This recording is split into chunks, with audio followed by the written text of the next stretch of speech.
Body shaming అంటే ఇప్పుడు ఒకళ్ళ అపియరెన్స్ ఎలా ఉంది, వాళ్ళ వెయిట్ ఎలా ఉంది, లేదంటే వాళ్ళ కలర్ ఎలా ఉంది అని మనం జడ్జ్ చేస్తాం. బట్ ఎవ్రీథింగ్ ఏది మన చేతుల్లో లేదండి. సో యాక్చువల్గా చెప్పాలంటే ఇట్ ఈస్ నాట్ అప్రోప్రియేట్. ఒకళ్ళని మనం బాడీ షేమింగ్ చేసి ఒకళ్ళని జడ్జ్ చేసి వాళ్ళని వర్బల్గా నాన్ వర్బల్గా వాళ్ళని మనం టార్చర్ మనం చేయలేం. That is not correct. So అలా అయ్యేసరికి ఏమవుతుందంటే maybe I'm not correct, maybe I'm not up to the mark. Okay, వీళ్ళు నన్ను అనుకుంటున్నారు, నేను వీళ్ళ దాంట్లో అఫిలియేట్ అవ్వలేను, వీళ్ళతో నేను అంటే వీళ్ళు నా గ్రూప్లో నన్ను చేర్చుకోలేరు, సో నేను ఇలా ఉంటేనే రైట్ ఏమో అంటే ఇది తెలియకుండా వాళ్ళు ఒక విషయస్ సైకిల్లో వాళ్ళు పడిపోతారు.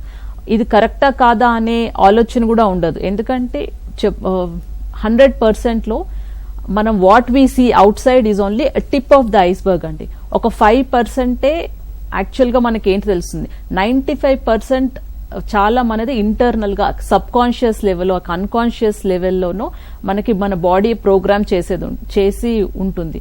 దానికి ఏంటంటే ఒకవేళ హార్డ్ వైడ్ ఫీలింగ్స్, మన బిలీఫ్ సిస్టమ్, లేదంటే మన పర్సెప్షన్ ఎలా ఉంటుంది, లేదంటే నా పాస్ట్ లో నాకు జరిగిన ఇన్సిడెంట్స్ ఏంటి, నా లైఫ్ మేజర్ ఈవెంట్స్ ఏం జరిగాయి, ఇవన్నీ కూడా యాక్చువల్గా చాలా అన్కాన్షియస్ లెవెల్లో మనకు ప్రోగ్రామ్ అవుతుంది. సో ఇలాంటివి ఎన్కౌంటర్ అయిన కొద్దీ స్లోగా వాళ్ళ కాన్ఫిడెన్స్ అనేది లూజ్ అయిపోతారు. So 90% I want to be in my comfort zone. నేను నా కంఫర్ట్ జోన్లోనే ఉంటాను. I don't want to come out of it. Maybe I don't want to think, అంటే కొత్తగా నేను ఆలోచించను. నేను ప్రొకాస్టినేట్ అంటే సరే రేపు చేద్దాంలే, ఎల్లుండి చేద్దాంలే, okay. Or else I want to maybe I'm losing out. I want to be with my people with whom I am associated. ఇలాంటి ఫీలింగ్స్ వల్ల ఏంటంటే ఆ పియర్ ప్రెషర్ అండి, ఇంపార్టెంట్ గా పియర్ ప్రెషర్ అనేది కూడా ఉంటుంది.